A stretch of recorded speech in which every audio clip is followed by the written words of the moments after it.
right. It's great to have Jeff Bornstein, right? I'm sorry, I'm pronouncing your name wrong, probably. I've been called everything, so whatever you want to call me, brother, I'm good. So Jeff Bornstein's an award-winning magician and comedian, right? And he's Well, I think I'm funny. I can't tell you what other people think. and you're a Hollywood stuntman that have performed in some films as a Hollywood stuntman. Yes, sir. Retired. You never retire from as a stuntman. Stunts retire you, and that's kind of what happened. Broke a few bones, broke my back, been hit in the head a few too many times, and been chased, shot, killed, resurrected. Now you can call me Lazarus, whatever. Well, what came first? Magic or the stunts?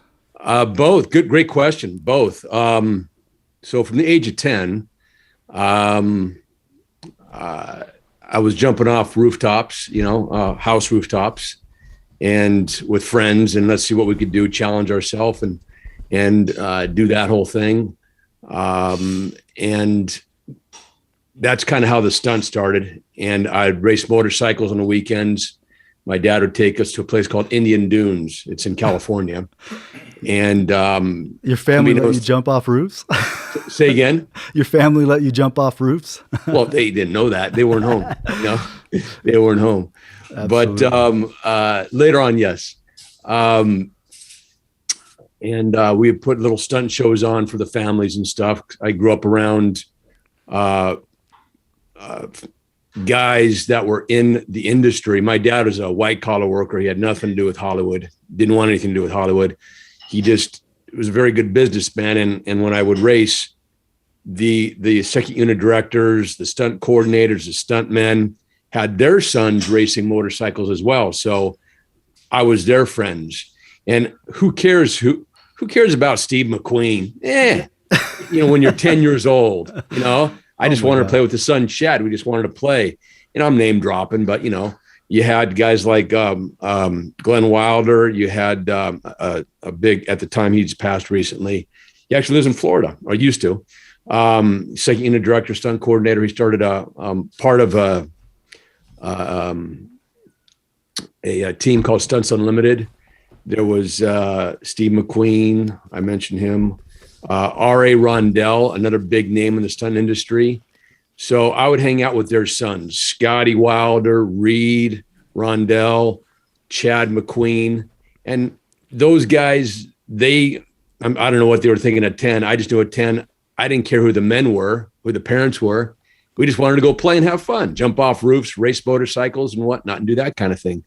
So that's how I got into that. And then Corey Eubanks, the son of Bob Eubanks, from, I don't know if you remember the TV show, the Newlywed Game. Corey lived down the street from us. And Corey and I were the one who started jumping off roofs together. And we raced BMX and we would stage these fake fight scenes. And he taught me how to rappel and do car hits, get hit by cars without getting hurt. You get hurt a little bit, but not if you're really going to actually get hit by a car. Sure. And then I had other mentors, taught me how to do high falls and light yourself on fire and do precision driving. And it just kind of escalated from there. And that's how I got into the stunts. Regarding the magic, Ali knows my story very well regarding that. I got into magic when I was 10 years old because I was bullied a lot. And I'm sure your listeners can definitely relate to this part. I was that kid, just got his butt kicked all the time. Be walking home from school, get shoved to the ground, books go flying over there, cards go flying over there. And I figured, I'm laying on the ground, looking up at the sky, praying to God, what can I do, to stop these bullies from kicking my butt? And I figured, well, if I could show them a magic trick, they would leave me alone. And it worked. I mean, it was perfect until it didn't work and it stopped working. And for whatever reason, and I got very depressed, started ditching school and started doing drugs. And this was probably around 13 or 14. I was bullied pretty much all the way. I was a high school dropout. I went back. I think I was the oldest wanted to get my high school diploma. I went back. I dropped out at 17. I went back at 19. Finally got my diploma. But I mean, it led to drugs. I did cocaine one time for 6 years, it was a rough road. And at 19, right after I got my diploma, I went in the Army, and I wanted to go into SF and go airborne. They wouldn't let me because I was colorblind, and I tried to joke them and say, "Look, I could see crap your guys can't see." And nice try, Bornstein. I'm like, damn, all right. So I was a leg, and but I did some recon. I was my MOS at the time was 05 Charlie 1 Alpha 4, basically communications specialist, recon, military intelligence, and keeping track of the bad guys, about 2 years in, I had a seizure, and I was stationed in Germany at the time, Würzburg, Germany. And I had a seizure, and they did some MRIs, and they say, "Well, we don't see anything wrong." I said, "Great news. What's wrong?" "We don't know." So they said, "We'll give you two options. And remember, this is coming from like a 22-year-old kid, right? And young, dumb, and full of what we say. And, right. And they said, "We'll give you two options. We'll give you a bunch of money and you can go ahead and get out, or we'll go ahead and reclassify you."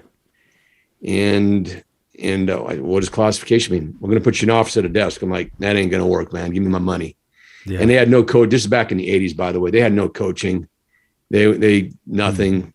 And in retrospect, had I had some kind of guidance counselor, I would have stayed in. So I would have done something. I would have done whatever it took. Jeff,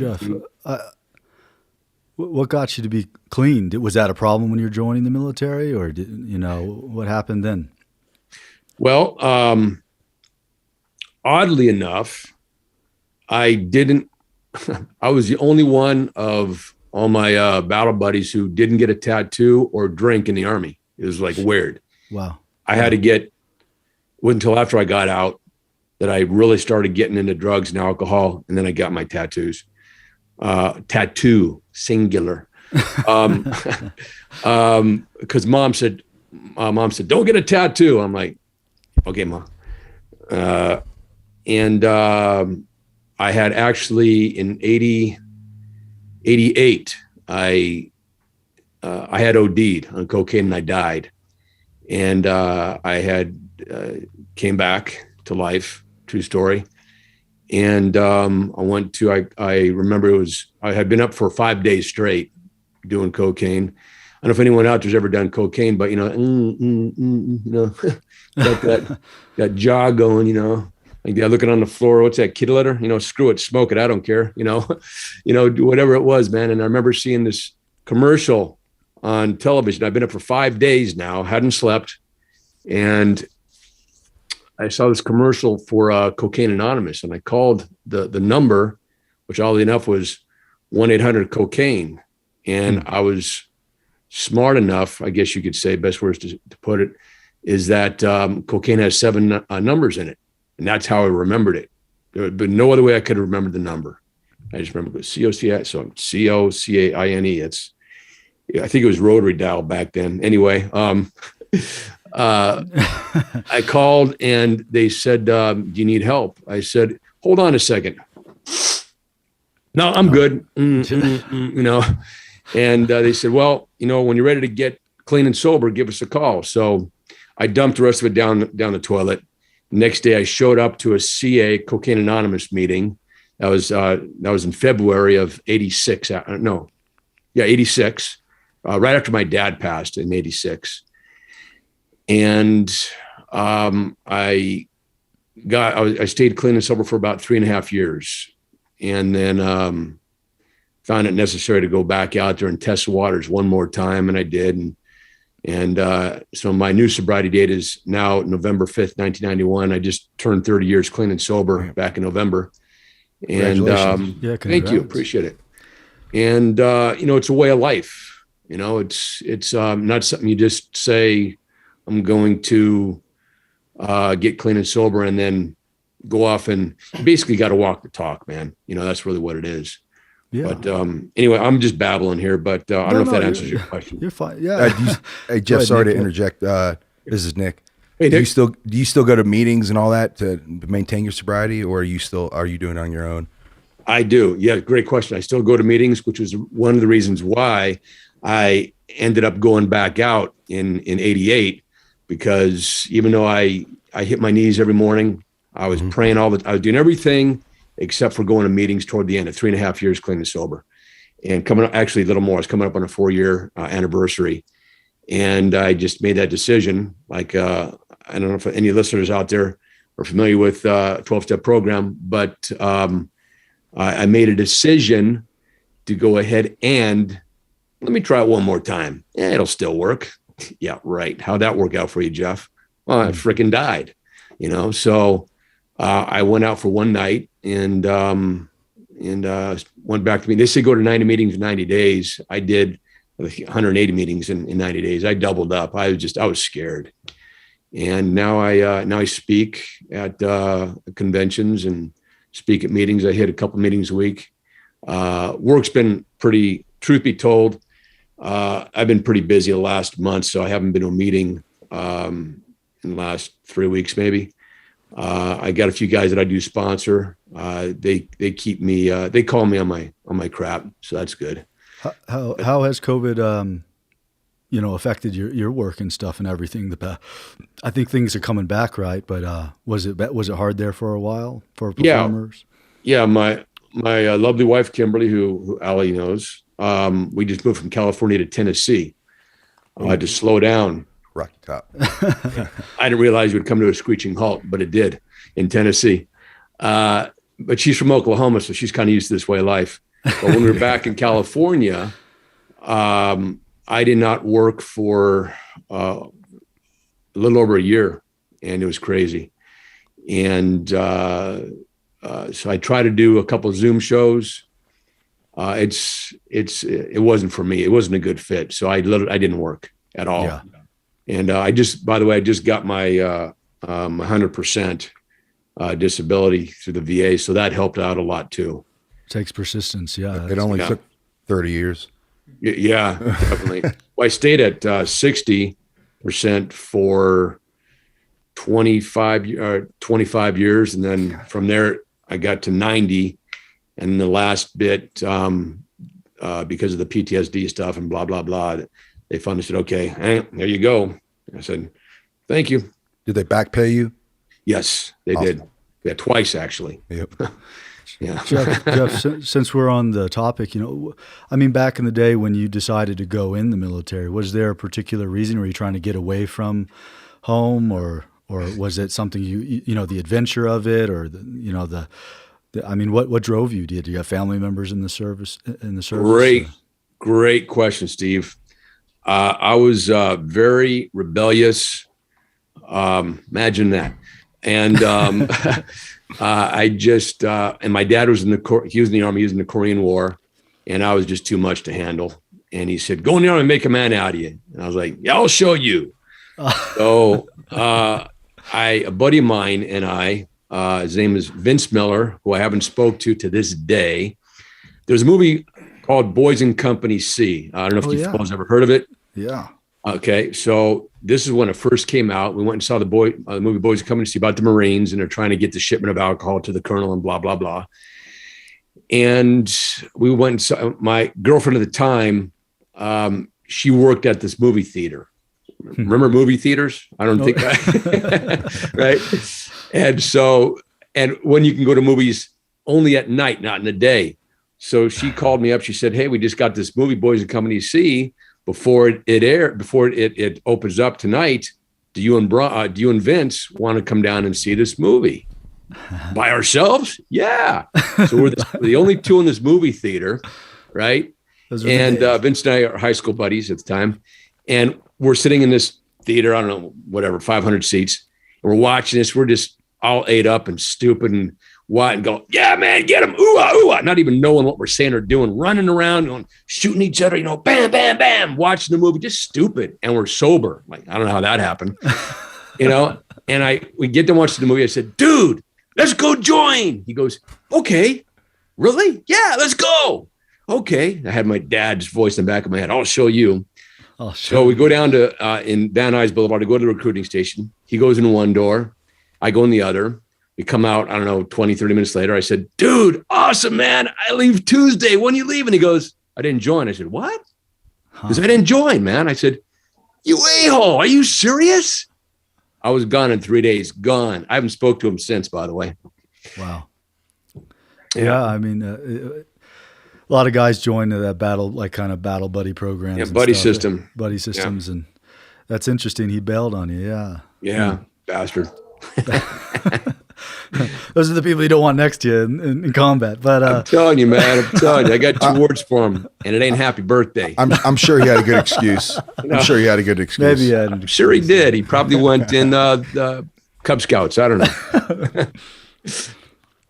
That's harsh, Jeff. No. More like, I'd say the Truth hurts, Brownies, man. but- Truth hurts. So, you know, I know that you and your lovely wife, as you mentioned in your bio, perform for both social events, corporate events, and the USO, or have, and also put on maybe a show of your own called Operation Bravo. Is that correct? Yes, sir. Originally, it was called Operation Magic, but yes. What?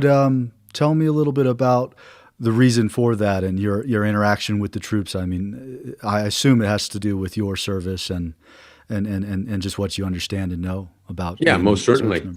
So stationed in Germany, Würzburg, Germany in 81. And the USO had sent the cast out from Happy Days to come play softball with us. And I'm thinking, this is really cool. And we're getting to meet and greet and do the whole thing. And somewhere in the back of my mind, I'm thinking, how cool would it be to do this one day? Like entertain us, you know, like when I'm older, you know, whatever.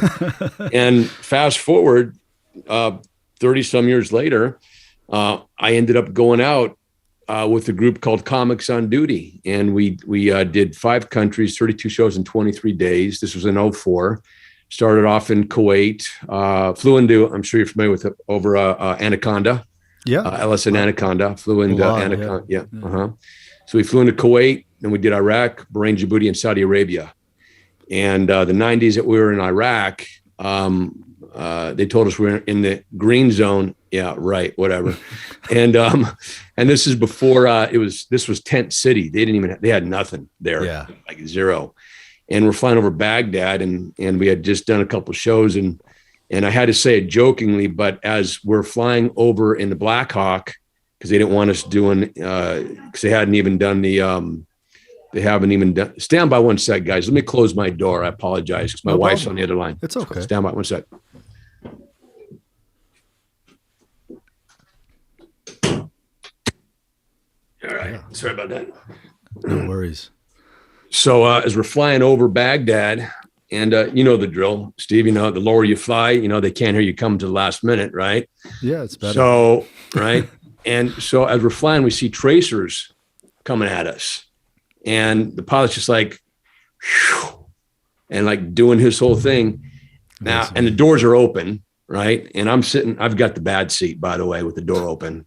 And I'm just, my right ear is shot, man. It's just fried. But I had to find the humor in it. And the humor was, they're shooting at us. I look at the other guys. They didn't think I was funny. They didn't like my jokes. I said, well, they're shooting at us. And it didn't really dawn on me till I got home back in the States. I'm thinking, dude, what the hell were you thinking, man? You know, it was, you know, that's part of where PTSD comes from, I guess. I don't know. But that's how it started, going out with this group called Comics on Duty. And I worked with them a few times. And then I said, you know what, I could do this on my own. I started Operation Magic. And that was where it was I don't know if Allie, did you ever go out with us, Allie? Do any shows with us? I did. I went with you with the Coast Guards. Say again? Cape May. Yes, you did. Okay, I thought you did. Yeah, you did Cape May. Yes. So Allie's been with us when it was Cool. I don't know if you remember if it was Operation Magic or Operation Bravo at the time. Must be nice to be stationed. But Bravo. what was that, Nick? I said it must be nice to be stationed at Cape May. Yeah, right. It just sounds so nice. Right. Yeah, I'm not familiar. Me neither. Just sounds nice. It was beautiful there. It was beautiful. Yeah. Huh. You can make fun of the Coast Guard until you need them, and then thank God, and then, yeah, I'm glad you're here, man. Ta-da! But so Operation Magic came to fruition. Basically, what it is, it's a variety show. So we had 3 acts typically, all contingent on whatever the base's budget was. So I'd get on the horn and cold call every base. I mean, I would just, hey, my name is Jeff Bornstein. I'm a retired veteran, blah, blah, blah. I'd give them my pitch. They said, this is our budget, X, Y, and Z, X amount. Then I'd make calls, and I'd get a comic. I'd get a comedy magician. And then my wife and I, we have our Mentalism act. It's mind reading. So it was basically 3 acts. If we were in California, we would do 4 acts. Like if we were doing Miramar or Camp Pendleton, it was only a 2-hour drive for us, so we can get a couple more acts. And I never did this for the money, because there is no money in it. Ask Shelley, trust me. But we did it for the pure fun, and it's what I do. It's in the blood, You cut this open, ain't no red, man. Just green comes out. It's all green, man, every time. So Operation Magic was for about maybe 3 or 4 years, and I wanted to trademark that. And in order to do, this is a cool little story. I don't know if I have time for this little story. Do I have time for this? Good. Okay, cool. So Operation Magic was, unbeknownst to me, if I was going to trademark this, was a secret code back at World War II that I didn't even know about. I think it was for the Japanese, that they would say, let's go Operation Magic. And whatever, I forgot the whole backstory on it. But but it wasn't trademarked. So we used Operation Magic, which I thought was clever, and I was trying to be clever. But the only caveat was that whenever I pitched the show, they would think that, oh, we're just getting Magic Boy. And I'm like, no, you're getting singers, you're getting magicians, you're getting comics, you're getting dancers. So 3 years in, I had to change it. And I changed it to Operation Bravo. And it's been Operation Bravo ever since, for the last 20 years now. No, maybe not that long. Maybe 20 years now. So that's how this whole thing came to fruition. Like the acts, I know magicians, they're meticulous. They like to work really hard on things. And you were talking about some of the things you do, like mentalism. What are the things that, as a magician, and maybe the stuff that, other things that you've pursued and practiced, your trade craft, what drives you to do that? It's just an innate, it's something you really are into. Maybe talk a little bit about those particular tricks or what you perform. Sure. Well, going back to the bullying thing, I've just always enjoyed entertaining. It's being on stage is a drug for me. And it's for any performer. I'm sure I could speak for Ali, but or any performer. That's what we thrive off of. The audience, right? Yes. That is correct. I mean, I can have an audience. It's funny. Me personally, and it's happened, I've learned to not pay attention to it, but I can have an audience of 1,000, and one guy in the front row ain't laughing. The other 999 are screwed, because dude, you're going to laugh by the time I'm done, That's the mentality I had years ago, but now you just got to learn to let it go. But just entertaining, and the magic for me is not in the effects. We call them effects in magic. It's not in the effects in the magic per se. It's in how you make people feel, that the look they have on their eyes, that look of, whoa, you just blew my mind. Or when they come up to you after the show and they tell you how it made them feel, or like, I'm a storyteller. So I tell stories in my act, real life, like talking about the bullying, it's in my act. Sure. Talk about stunts in my act. And it resonates with people. It's not just Magic Boy showing up there, big card, it's not like, that's not what I do. And so the payoff for me is really on the emotional side, if you will, and inspiring people, I would say, to sum it up. Absolutely. I mean, you're commanding people's attention. I going back to the bullying, it's interesting how, when you ask a question, I remember growing up and facing, people that wanted to, cause a confrontation. And if you ask them questions or you do something like what you're talking about, it makes them stop and think. And so it is an interesting thing. It mesmerizes people.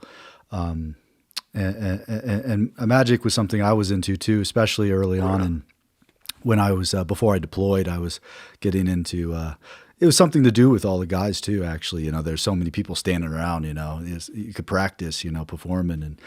But you were going back to this, I don't mean to jump around so much, but I remember from your bio, you and I just wanted to know if there was any more details about it. Like you had in maybe 89, saw an ad or something, and that's what kind of drew you into like the stunt stuff, or was that something separate from the stunt stuff? I can't remember now exactly how you worded it, but you saw an ad for a movie, I think it was Rocky or something, and you started to put in for movies and shows. Is that what you were doing? Yeah, so that's a good setup, lead in. So like I said, from the age of 10, jumping off buildings and growing up in that environment, not even knowing that's where I was going to go.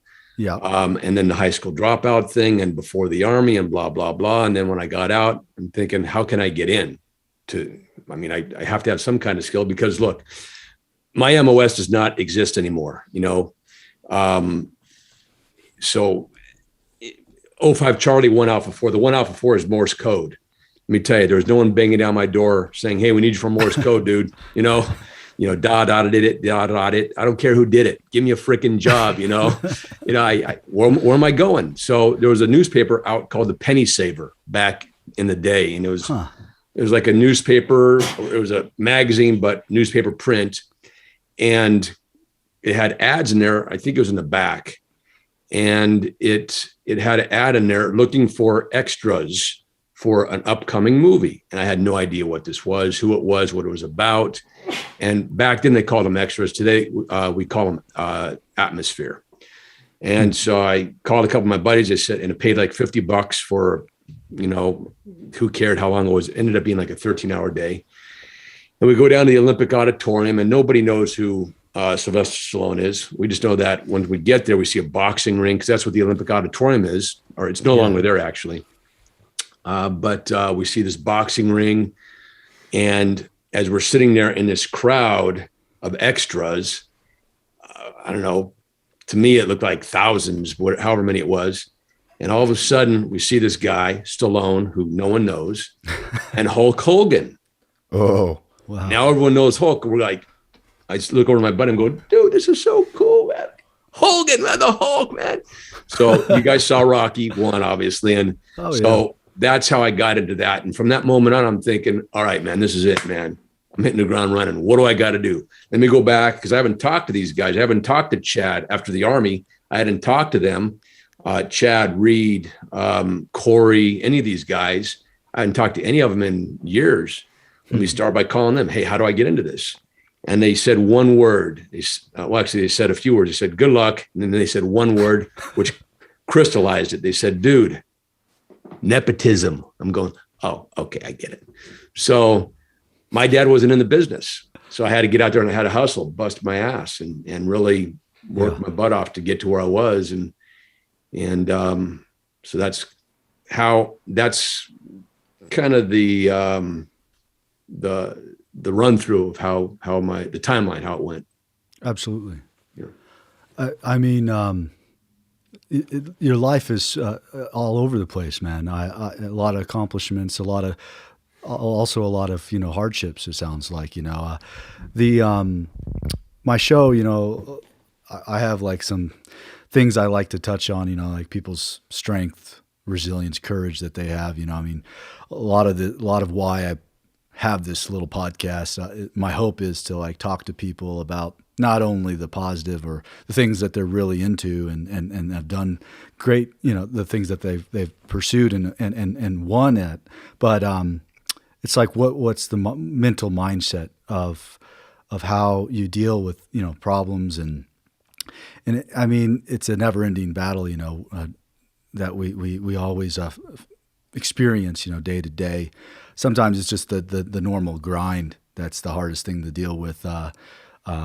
When you get busy and you're pursuing something like, I don't know, working in a film like you're talking about as an extra or atmosphere, or pursuing other things, it keeps you busy, keeps you focused.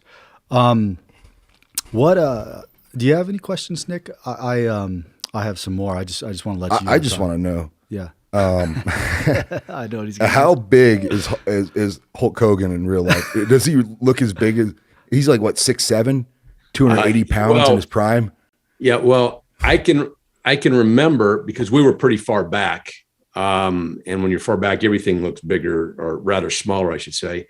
But he was a big boy. I don't know how tall he is. 6'7" sounds probably about right, but he was just like a frickin' tower, And the either Don McGovern or Bob McGovern, one of their brothers, stuntmen, doubled Stallone when Hulk threw him out of the ring. I just remember watching Hulk just pick up McGovern like he was just like a twig, just like this pen. Just launched him. That would have been awesome to be the stuntman and thrown. I got thrown by Hulk Hogan out of the ring.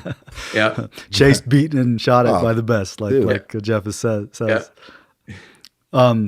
You say performing is kind of like a drug, and going back to strength, resilience, courage, like this concept of what I kind of want like people to focus on sometimes when they're listening is like was performing something that helped you get over doing hard drugs and stuff, or did you supplement it? Or was it with the performance and supplement instead of using drugs? It's hard to snort a drug. Trust me, I've tried that. I just screwed up the whole joke. It's hard to snort a joke. Never mind. It's all right. I can edit that out. Clip. No, keep it in. They'll see how stupid I am. See, I'm good at self-deprecation too, by the way. I mean, see this? Right? Through this camera, I can get you cocaine through this camera. That's how big this nose is. Okay, I'm just saying. Okay, I'll believe it when I see it. Yeah, and you will. See again. That is. What was the question? Magic is like magic or performing. You said kind of like is almost like a drug. I was just wondering if it, performing and doing magic kind of helped you focus and break away from hard drugs. And was it helpful in your recovery? Yeah, most certainly. I'm sure there's a few people, a few of your listeners out there who can relate to this. I come from a divorced family. My mom left. My dad passed at an early age at 50. So I had pretty much zero direction. I was on my own. And no structure, I guess is what I'm trying to say. Yeah. At one point I was homeless, living in my car for about 6 months. And I didn't know what I was going to do, where I was going, how I was going to, as you mentioned, supplement and I was out of money. So I had to rob, beg, borrow, steal, do whatever I had to do to survive. And we're talking, I'm 61 now. So, I was 18 years old. Wow. And then when I got out of the Army, I was homeless again for about probably 2 months. And a buddy of mine in the stunt business offered to let me live in his shack in his backyard, which thank God I had him. And he's actually the one who really, I believe to this day, who helped, get me saved, Yeah, set you on a good path. Through Jesus Christ and as my Lord and Savior now. And hey, man, we're all sinners. I'm a sinner. I do it and then I repent later, whatever I need to do. It's a foxhole prayer, man. But only now I mean it. It's just not not happening right there in the moment. It's got to be 24/7. It's a way of life. And I was always ashamed of God, you know, and today I'm not. And I was making a point. I forgot where I was going with this. No. I mean, I love what you're saying, man. I mean, you know, Nick and I, you know, Nick Morris here with me is a amputee, Afghanistan war veteran. Thanks for your service, Nick. Served in the Army. Thank you. And I know you know a little bit. I had a about me. blast. I had a blast. Pun intended. No pun intended. No, I mean, it was fun. Boom! I'll be here all week. Mike. I love it. Yeah, but I It mean, was self-deprecation. That's what we're talking about. Go ahead. I like it when people make jokes on my behalf. we have to, man. I like it. Well, You know, you I don't want- have a half anymore, right? Ooh, bada I'm a bing. good half. You good half. No, Nick's. Did we lose someone? No, we didn't lose anybody. I got Allie in my ear. She's asking questions. So. Well, no, I gotta turn my fan on here, man. I got Yeah, the no door worries, closed. bro. My wife got me this really cool remote. Turns the fan on, and there it goes. All right. I'm schwitzing in here. I'm hot. I'm schwitzing. I'm blitzing. So, Jeff, when I was looking up your bio and a couple videos popped up, looks like you're into fitness and lifting weights. Yeah, I mean, I stay in shape, not round shape, but Yeah. feel like I'm round, you know. You look good to me, man. Thanks, brother. Appreciate it. I used to compete years ago, but now just I'm lucky if I hit the gym. Well, here, let me back up. I'll preface it by this. I was going to the gym. I was lucky if I'd be going maybe 3 times a month.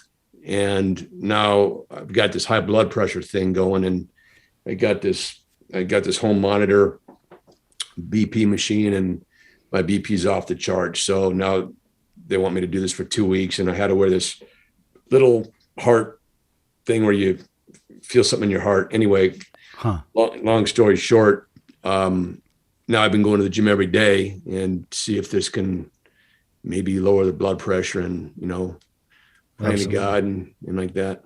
Yeah. That's good, man. I mean, it's good to feel good, you know, and stay strong. I mean, that fitness and movement has been something that has been part of my, you know, rehab and recovery, and it keeps me feeling alive with all the injuries and stuff. But you know, just they don't go away. You know, your memories or your experiences, you have to deal with them driving forward. And I think a lot of the things you're saying, you know, kind of, you know, highlight that kind of like your mental process of dealing with stuff. It's interesting to hear about the performing and how you think it's like a drug, and what you take from the audience and what you give back too, especially to troops and stuff. It's cool that you do that with you did that, and you do still do it with your wife. Do you have any other questions, Nick? I want to respect your time window, Jeff, because you told me like 45, 50 minutes. So I think I'm we're good. right. Whatever you need. I'm here for you guys. Yeah. Allie, you got another question for me, or you want to just ask Jeff? So Jeff, both Nick and Steve, I've spent time with them, and they do not like when people say, "Oh, you're an inspiration." But the truth is, you've served our country, you've been homeless, you've succeeded in overcoming addiction. In the eyes of the regular people who live a mundane life, I would consider you in the same class as Steve and Nick. You are an inspiration. Does that upset you also? Well, you broke up at the very beginning because you were echoing. So what did you say? Steve and Nick said, what was They hate being called an inspiration. Oh. They said they hate it. And I said, you 3 have served our country. You've battled drug addiction. You've succeeded in drug addiction. You've fought homelessness.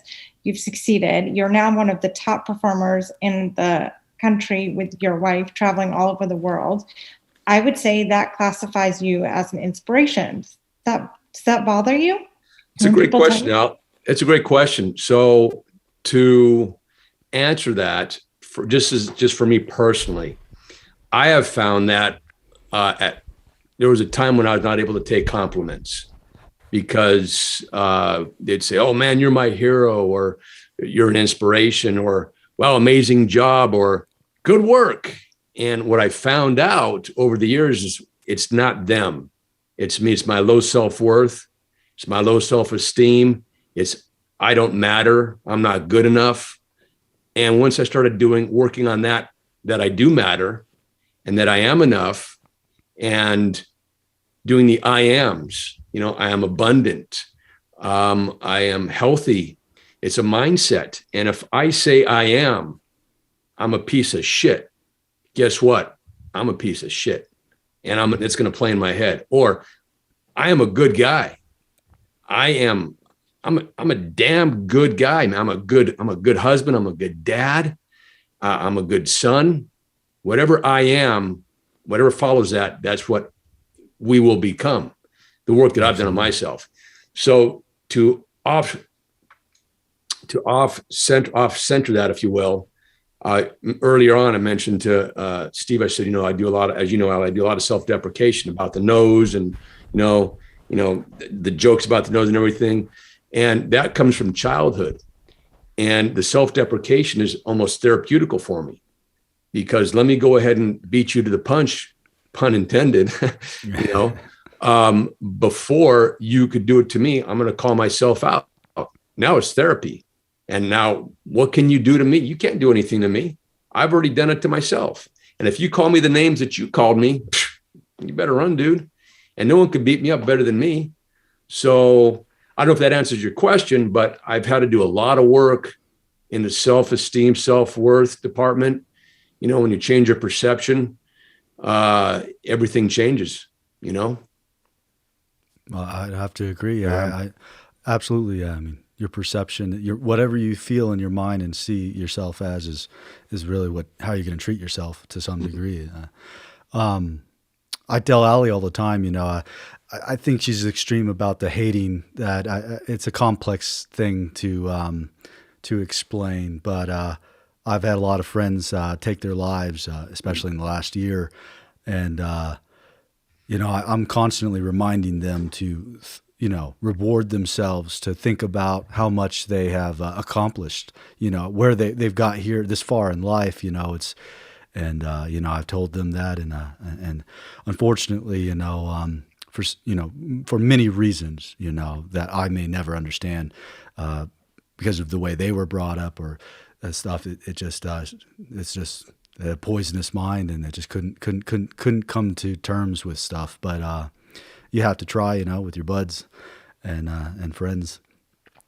And it's just I appreciate what you had to say to Allie's question. You bet. Yeah. Just to add a button on that, I have found that it just doesn't happen because you're an adult. It doesn't happen overnight. It happens because early on in life, depending on your upbringing, like I give you a quick little backstory of how I grew up: homeless, divorced, dad died, and no family pretty much. So, but when I had that, when they were married, I was told, you're no good, you're not enough, you never become anything, And when I learned that, you said that to the wrong person, watch me. And again, it goes back to the mindset.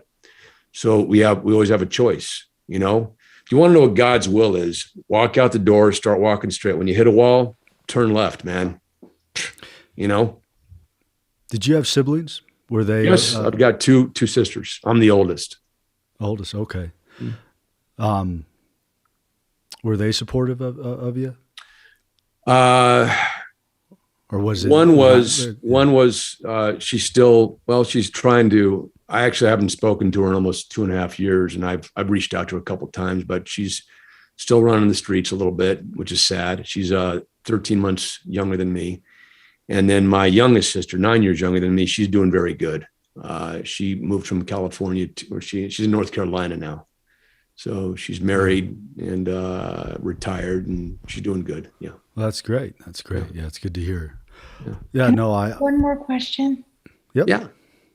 It's about your magic career. How was it transitioning from being a working close-up guy to a partner act? Oh, Allie. Boo-hoo. Oh, I love you. I get brag. Allie just gave me bragging I get to be braggadocious about my wife now. Good question, Allie. I'm glad you asked that. So as Allie knows, I've always been a close-up magician, sleight of hand. I like to call it sleight of hand artist. Sure. I don't want to be the Uncle Billy pull a nickel out of my ear guy. I hate that guy. Arr. So there's a place called the Magic Castle in Hollywood, California, where the best of the best perform there. You need to be invited to get into this club. It's the Academy of Magical Arts.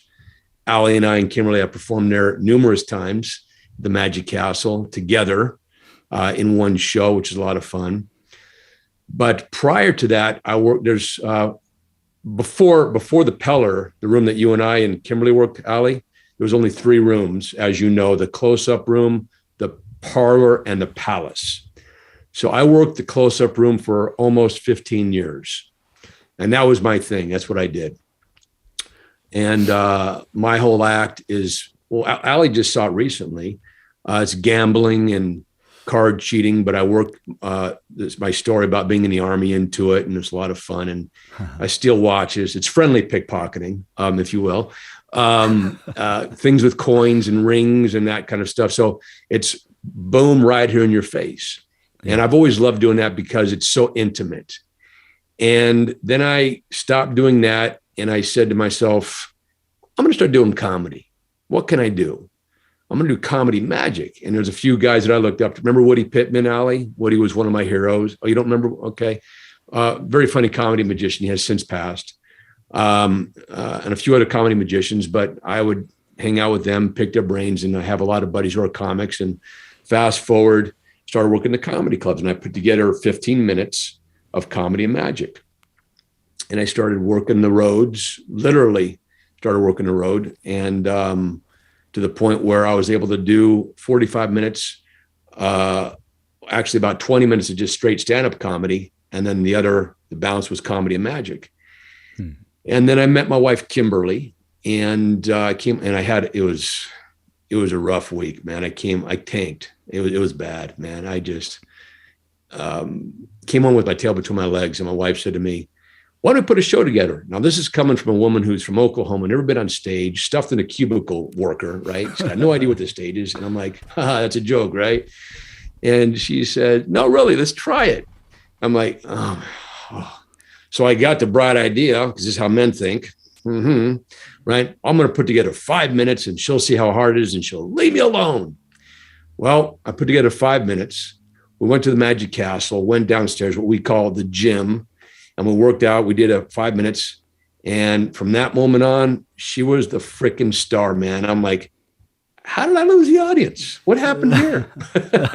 What happened here? And then the show just grew and grew. And like Allie said, we've been doing this show now maybe 12 years now.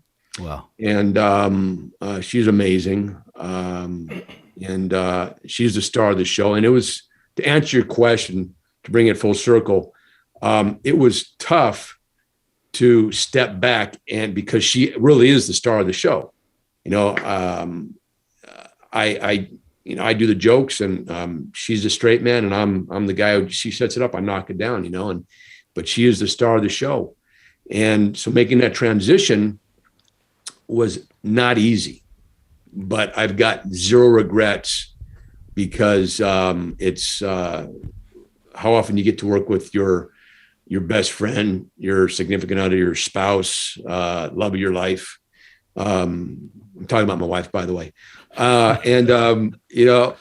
often you get to do this, so I don't know if that answers your question, but yeah, that's pretty much it. Absolutely, Jeff. No, I really appreciate, you have this opportunity to have you on the show and for you to share anything. Do you guys have any other questions for Jeff? Hey, Jeff, one more question. Yes, sir. What was your favorite movie to be a stuntman or background actor or whatever you? Any movies that we would know? Yeah, good question. So background actors those are extras, and I stopped doing that in probably 80. 88, I think, maybe 87. So I did it for background for a year. Then you have to get into the union if you want to do the blockbusters, like the Rocky movies and that. So they Screen Actors Guild, SAG, which is, I'm still a member of that union, Screen Actors Guild. And now it's AFTRA and SAG joined. So early on, and to this day, still probably one of my favorites of all time to have worked on, only because I got knocked out by the guy. So the movie The Specialist was Sylvester Stallone. Oddly enough, after umpteen years later of seeing him before I went in the Army doing Rocky, and then coming home and I want to be a stuntman, and now I'm actually working with him doing a fight scene. So the scene is, the name of the movie is The Specialist, and I'm punk number 3 on the back of the bus. And I've got this long pony. My hair was long at the time, probably a little bit longer than in the alleys.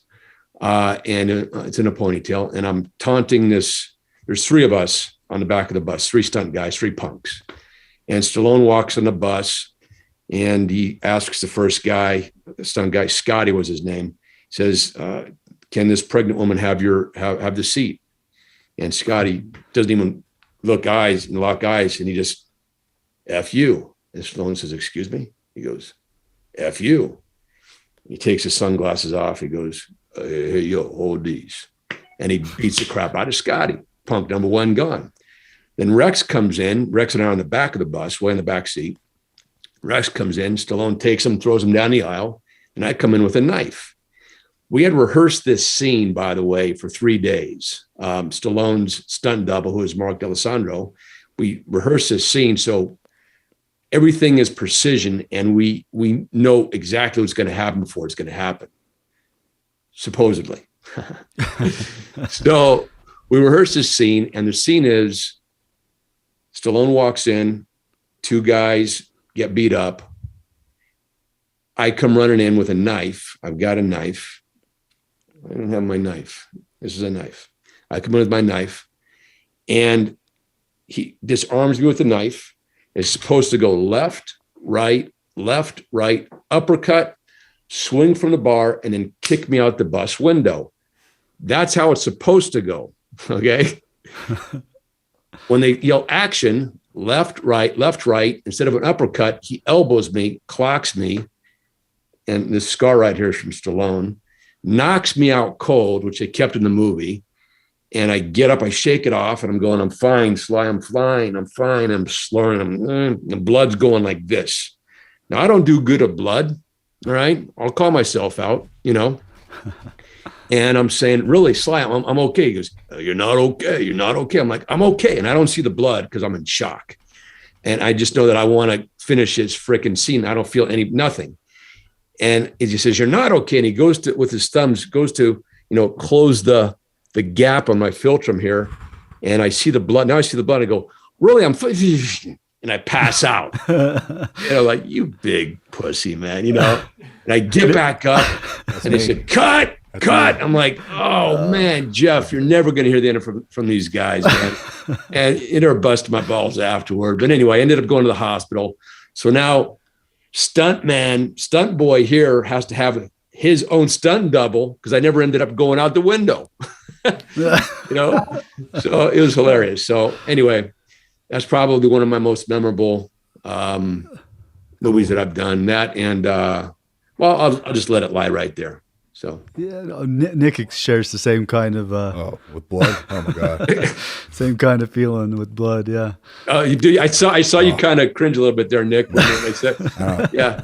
No, I don't do blood. Yeah, other people, it doesn't bother me as much. I could do it, but when it's coming out of my body, yeah. I used to not be able to do when it would take blood. I couldn't do it. Now I'm like, come on, man, do it, get it over with. And it goes back to that mindset thing that I'm talking about. And all jokes aside, and this is just recently, 3 years ago, maybe, I got to get blood drawn at the VA today. Oh my gosh. And that was my mindset.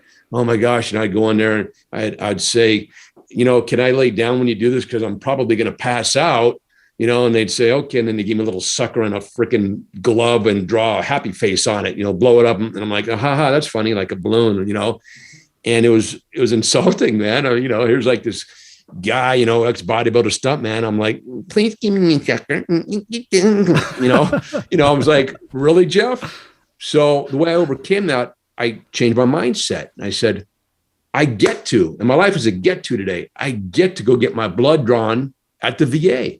I get to find out if there's anything wrong with me. This is okay, Jeff. You're safe, man.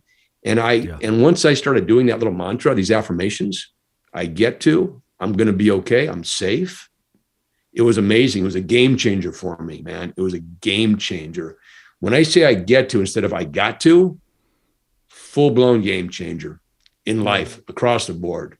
That's good, man. It's a great mindset, and it's awesome to hear you're so open about talking about those challenges and speaking about the solutions and how to think through things. It's sometimes people can't do that. They just can't share those kinds of things with others. And so I appreciate the honesty and the stories.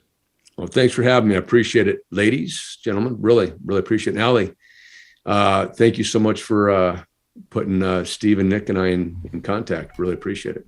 Long overdue you guys met. So hope to see you all soon.